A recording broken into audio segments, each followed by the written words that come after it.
आज का हमारा टॉपिक है अभिकर्मित अनुदेशन यानी कि प्रोग्राम इंस्ट्रक्शंस। अभिकर्मित अनुदेशन क्या होता है? जैसे स्वयं अध्ययन करना, ठीक है, जिसमें क्या होता है, टीचर नहीं होता है, बच्चा खुद जो है वो अपनी बेस पर जो है वो पढ़ाई करता है। चाहे वो एग्ज़ाम के लिए स्टार्टिंग से पढ़ना शुरू कर दे, ठीक है, चाहे वो अपनी मर्जी से क्या है एग्ज़ाम के बिल्कुल पास में पढ़ना शुरू कर दे। तो जैसे कई बार प्राइवेट बच्चे जो होते हैं ना, तो वो क्या करते हैं, स्टार्टिंग से नहीं पढ़ते हैं या जैसे अपनी मर्जी होती है ना वैसे पढ़ते हैं, क्योंकि उन्हें स्कूल या कॉलेज तो जाना नहीं होता है। ठीक है, कुछ बहुत सी ऐसी परिस्थितियां होती हैं जिन बच्चों की जो स्कूल या कॉलेज में जाकर पढ़ाई नहीं कर सकते हैं, उन्हें घर रहकर ही पढ़ना पड़ता है। ठीक है, बहुत सारी होती है ऐसी परिस्थितियां होती है, हो सकता है कोई फिजिकल प्रॉब्लम हो या कोई जैसे पारिवारिक प्रॉब्लम होती है तो वो हो सकती है। तो जिसकी वजह से क्या होता है, उनको प्राइवेट स्टडी करनी पड़ती है, यानी कि खुद से पढ़ाई करनी पड़ती है घर में। ठीक है, उसके लिए उनको क्या किया जाता है, जैसे वो कुछ ना कुछ जो जैसे पढ़ाई से संबंधित मैटर जो है वो इकट्ठा कर लेते हैं या फिर उन्हें टीचर के थ्रू जो है वो प्रोवाइड करवा दिया जाता है, जिसको वो धीरे धीरे जो है वो अपने हिसाब से उसको पढ़ते रहते हैं। इसमें भी क्या होता है, जैसे कई तरह का होता है अभिकर्मित अनुदेशन भी, ठीक है, जिसमें रेखीय है, शाखीय है, ठीक है, और कंप्यूटरीकृत है। तो 3-4 तरह का होता है जिसके अंदर अलग अलग तरह से जो है बच्चों को मतलब सीखने में हेल्प करता है। इसी में टीचर जो है वो आपको सब्जेक्ट्स के नोट्स जो है वो हो सकता है एक साथ भेज दे, ठीक है। कई बार होता है कि आपको टुकड़ों में भेजते हैं, कई बार ऐसा होता है कि आपको क्या किया जाता है, जैसे वो टुकड़ों में तो भेजा ही जाता है, साथ साथ में क्या है क्वेश्चन आंसर भी भेज दिए जाते हैं। लेकिन जिसमें कई बार होता है ना कि आपको सिर्फ सारे नोट्स एक साथ भेज दिए जाते हैं, तो उसमें बच्चे क्या करेंगे कि वो सारा एक साथ तो पढ़ेंगे नहीं, ठीक है, उसको क्या करेंगे, जैसे लगातार नहीं पढ़ते, स्टार्टिंग से पढ़ना शुरू नहीं करेंगे। स्कूल में जाते तो क्या होता है, धीरे धीरे स्टेप बाय स्टेप जो पूरे साल भर आप लोग पढ़ते हो, लेकिन प्राइवेट में क्या करोगे, पूरे साल भर तो आप क्या करोगे, मस्ती करते बच्चे, और उसके बाद लास्ट में जाकर जो है वो 1 महीना जो होता है ना उसमें वो उसको पढ़ना शुरू करते हैं। तो उसमें जैसा वो पढ़ेंगे वैसे ही उनका रिजल्ट आता है। तो यही इसका मतलब है कि आप जो घर पर जो पढ़ाई कर रहे हो ना, जो घर पर रहकर आप जो सीख रहे हो उस मैटर से, वो होता है अभिकर्मित अनुदेशन। तो इसके बारे में देखो, जैसे अभिकर्मित अनुदेशन जो है एक ऐसी विधि है जिसमें बालक क्या करता है, स्वयं गति से सीखता है। पहले तो इसका अर्थ आ रहा है कि इसका अर्थ क्या है, बाद में जैसे कि किन वैज्ञानिकों ने जो है इसके बारे में स्टार्टिंग से बताया, ठीक है, लास्ट में किसने बताया, तो उसके बारे में भी अपन पढ़ेंगे। स्वयं अध्ययन करता है तथा अपने उत्तरों की जांच भी तत्काल ही कर लेता है। ठीक है, कुछ बच्चे होते हैं जो शुरू से पढ़ना शुरू कर लेते हैं, ठीक है, वो खुद ही अपने क्वेश्चन खुद ही बनाते हैं और खुद के आंसर भी खुद ही चेक कर लेते हैं। ठीक है, तो खुद की जांच भी हो जाती है कि मुझे कितना याद है। यह एक व्यक्तिगत अधिगम यानी कि स्वयं पर्सनल अधिगम जो होता है या अनुदेशन की विधि कहलाती है, जिससे बालक सक्रिय होकर अपनी गति व क्षमताओं के अनुरूप अधिगम व अनुभव अर्जित करता है। अपने खुद के अनुरूप ही करता है ना, खुद की फैसिलिटी के अकॉर्डिंग कि मुझे अभी टाइम है तो मैं अभी पढ़ लेता हूँ, नहीं है आज कोई फंक्शन है या कोई और कोई काम है तो मैं नहीं पढ़ूंगा, या ठीक है, तो अगर स्कूल का टाइम हो या कॉलेज का टाइम हो तो आपको अटेंड करना ही पड़ता है। अभिकर्मित अनुदेशन के प्रणेता जो है वो कौन कहलाते हैं, बी एफ स्किनर जो है, जिन्होंने सक्रिय अनुबंधन का सिद्धांत दिया था। मैंने जब आपको सिद्धांत कराए थे तो उसमें बताया था, ठीक है, बी एफ स्किनर के बारे में अपन ने पढ़ा था। सक्रिय अनुबंधन का सिद्धांत जो था, जिसके अंदर क्या था, कोई भी काम करो उसके बाद उसका जो क्या होता है, फल हमें मिलता है। सक्रिय अनुबंधन का अर्थ यही तो था, इसको किसने दिया था, स्किनर ने दिया था।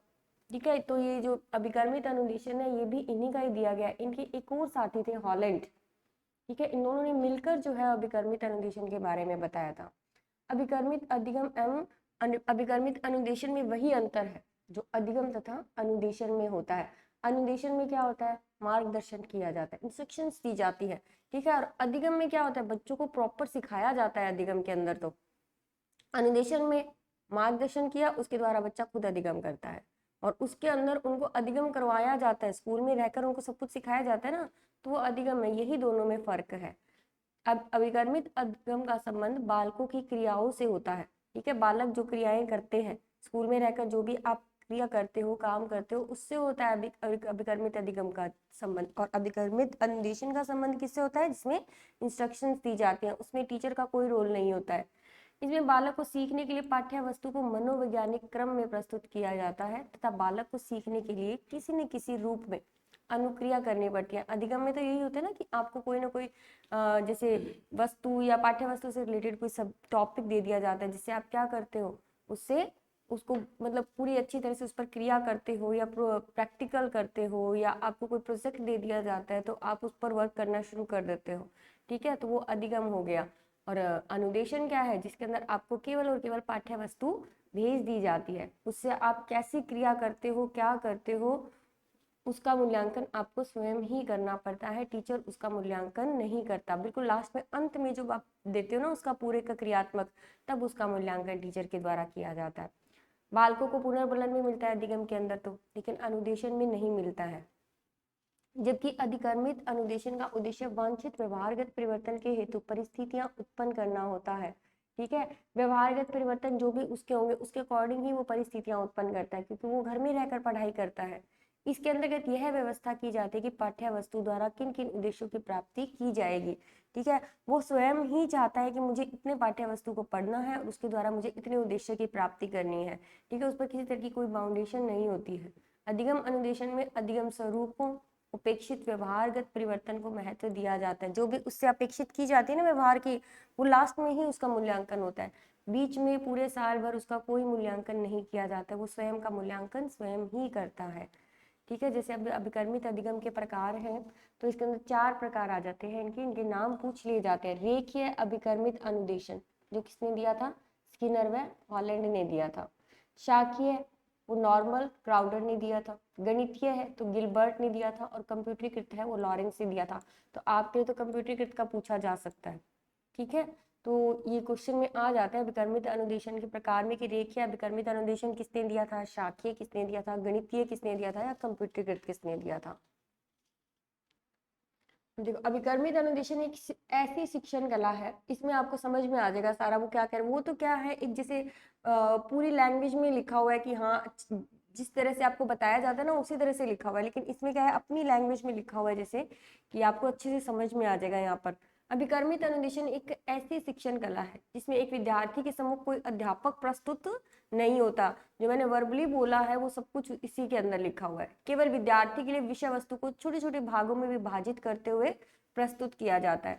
ठीक है, कभी जैसे एक यूनिट हुई, एक यूनिट भेज दी, दूसरी भेज दी। जैसे आज अपन नहीं पढ़ते हैं, मैं आपको कभी तो क्या है व्हाट्सएप के ऊपर जैसे एक मैसेज भेज दिया, आधा टॉपिक भेज दिया, कभी एक भेज दिया, ठीक है, कभी 2 टॉपिक भेज दिया, आप उतना ही पढ़ते हो, आगे का नहीं भेजती हो। तभी तो अपने वो इतना टाइम लग जाता है। एक साथ तो नहीं भेजा जाता ना कि पूरा पूरा एक साथ भेज दिया जाए, और एक साथ आप लोग पढ़ भी नहीं सकते हो। ठीक है, तो उसके बाद क्या है कि हम लोग क्या करते हैं, छोटे छोटे टुकड़ों में उसको डिवाइड करके मैं आपको भेजती हूँ, जिससे आप पढ़ने में आपके आसानी हो और आप उसको अच्छे से समझ भी सको।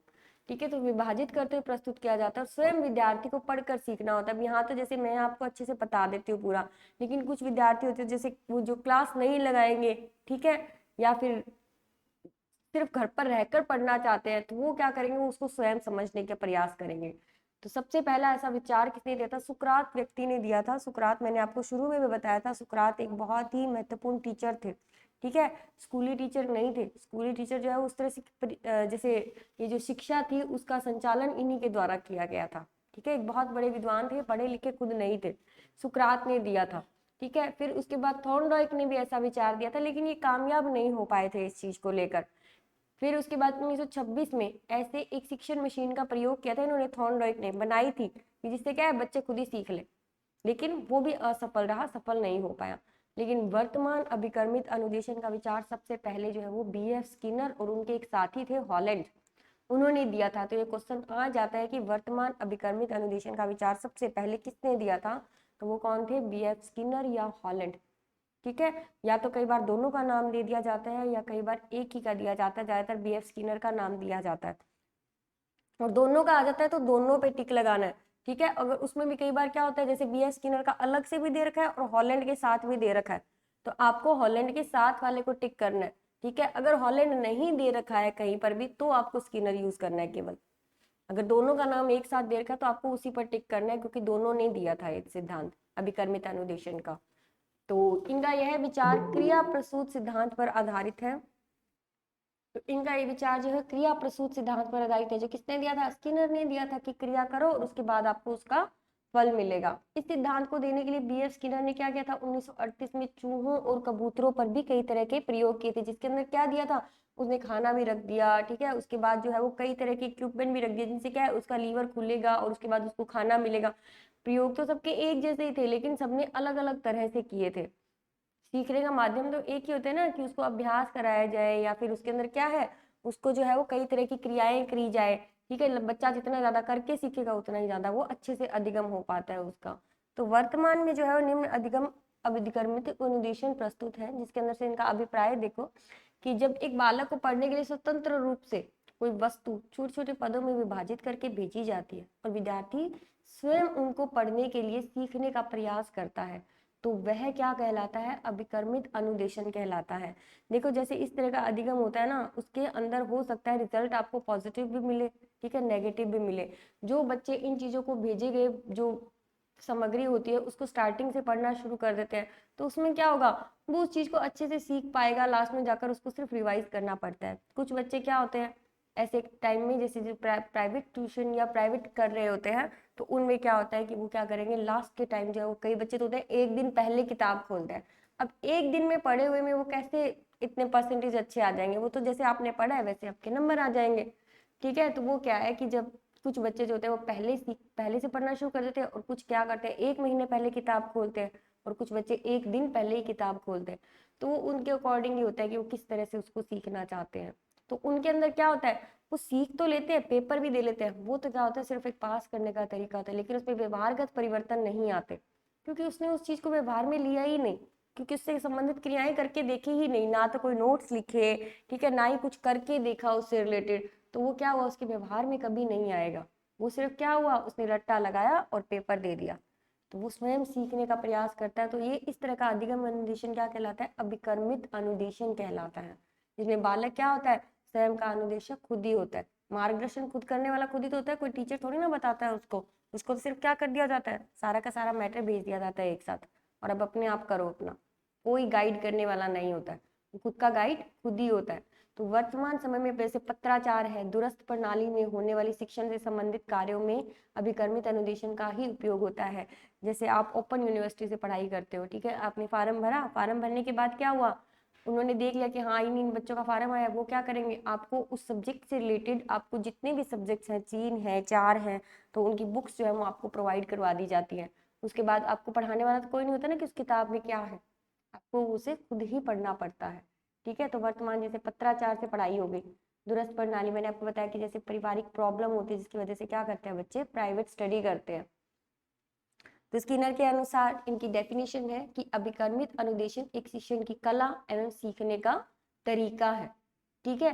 जैसे करके सीखना है, अभ्यास करना है, प्रैक्टिकल करना है, इसी तरह से अभिकर्मित अनुदेशन भी एक सीखने का क्या है, तरीका है।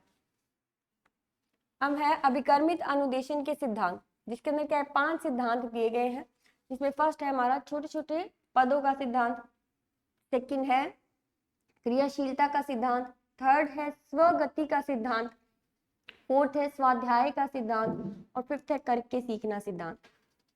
पहला है जैसे छोटे छोटे पदों का सिद्धांत, इसके अनुसार क्या होता है, विद्यार्थी को जो विषय वस्तु है वो क्या की जाएगी, छोटे छोटे पार्ट्स में डिवाइड कर भेज दी जाती है, ठीक है, बच्चे को मिल जाती है। उसके बाद क्या होता है, उसके बाद वो उसको खुद ही पढ़ता है, ठीक है। उसको पढ़ने के लिए ना ही तो कोई प्रेरणा प्राप्त होती है, ठीक है, अभी प्रेरणा वेरणा कुछ नहीं मिलती है उसको, वो सिर्फ क्या है किताबें ही मिलती है, सिर्फ विषय वस्तु मिलती है जिसके अकॉर्डिंग वो खुद पढ़ता है उसको, ठीक है। लेकिन अगर अगर रेगुलर स्टडी होती है तो उसके अंदर क्या होएगा, उसको साथ साथ अभी प्रेरणा भी मिलती है, पुनर्बलन भी मिलता है, मूल्यांकन भी होता है, लेकिन इसके अंदर ऐसा नहीं होता। तो इस सिद्धांत के अनुसार बालक के पास विषय वस्तु को छोटे छोटे पदों में विभाजित करते हुए विद्यार्थी के पास भेजा जाता है, और क्रमशः विद्यार्थी को पढ़ने के लिए मिलने वाली विषय वस्तु से एक विशेष प्रेरणा स्वयं ही प्राप्त करनी पड़ती है, देने वाला कोई नहीं होता है, उस विषय वस्तु से उसको स्वयं ही प्रेरणा मिलती है। शुरू शुरू में जैसे किताबें मिल जाती है ना, प्राइवेट होते हैं, तो एक बार तो उसको खोल के देखेंगे, अरे वाह ये टॉपिक है, बस उसके बाद वो सीधा लास्ट में खुलती है।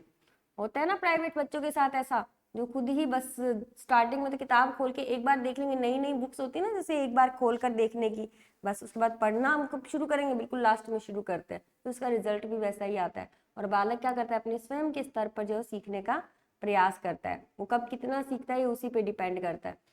फिर आ जाता है क्रियाशीलता का सिद्धांत। इस सिद्धांत के अनुसार शिक्षण अधिगम प्रक्रिया में एक बालक जितना अधिक क्रियाशील रहता है, उसके सीखने की मात्रा व भाव उतने ही सकारात्मक होते हैं। इसमें देखो क्या होता है, जैसे कोई टीचर आपको सिखा रहा है, साथ साथ में वो आपको लिखवाए भी, तो वो क्या हो जाएगा, साथ साथ क्रियाशीलता भी तो बढ़ती है ना। लेकिन सिर्फ बोल कर चले जाओ और आप कुछ भी लिखवाओ नहीं, तो इतना कामयाब नहीं होता है, ठीक है। जैसे आप लोग कहते हैं कि मैडम आप सिर्फ हमें नोट्स भेज दो और हम इसको पढ़ लेंगे, लिखेंगे नहीं, तो वो क्रियाशीलता नहीं होती है उसके अंदर। ठीक है, वो तो क्या हो गया, एक गाइड करना हो गया केवल। क्रियाशीलता का सिद्धांत कब लागू होता है, जब आप साथ साथ में उसको लिखो भी, यानी कि आप उसके साथ क्रिया भी कर रहे हो। ठीक है, उससे क्या होगा, अधिगम बहुत अच्छा होता है। आप साथ साथ में कोई भी चीज है आपको आज बता दी, हो सकता है कि आपको मैंने 10 बातें बताई या 20 बातें बता दी, सारी की सारी याद रह जाती है, नहीं रहती। ठीक है, और अगर मैं उससे रिलेटेड आपको 2 3 लाइनें लिखवा दूंगी, तो वो क्या है, अगर आप कभी भूल भी गए तो उसको उठाकर आप उससे क्या कर सकते हो, उसको पढ़ सकते हो। इसीलिए बीच में लिखवाया जाता है, ये क्रियाशीलता का सिद्धांत तभी लागू होता है। लेकिन क्या होता है, प्राइवेट स्टूडेंट के साथ ऐसा नहीं होता ना, वो क्रियाशील नहीं रहते हैं, क्योंकि उनको तो कुछ भी नहीं लिखना होता है, उनको तो सीधा भेज दिया जाता है और अपने आप पढ़ो उसको। तो ऐसा अधिगम जो होता है ना, वो इतना प्रभावशाली नहीं होता है।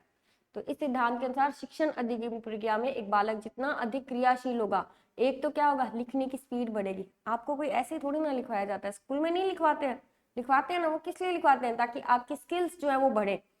ठीक है, स्किल्स बढ़ाने के लिए तो लिखवाया जाता है, आपकी पढ़ लिखने की स्पीड बढ़े। ठीक है, स्टार्टिंग में तो क्या करते हैं, जैसे बच्चों को बोर्ड पे लिखवाते हैं। ठीक है, बच्चा बोर्ड से देख कर लिखता है, जैसे जैसे आप बड़े हो जाते हो तो क्या करेंगे, टीचर बोलेंगे और आप लिखोगे, उसमें गलतियां तो आप करोगे, लेकिन आपकी जो है वो स्किल्स क्या हो जाएंगी, क्रियाशीलता बढ़ेगी। और क्रियाशीलता बढ़ेगी तो सीखने का स्तर भी कैसा होगा, बढ़ेगा।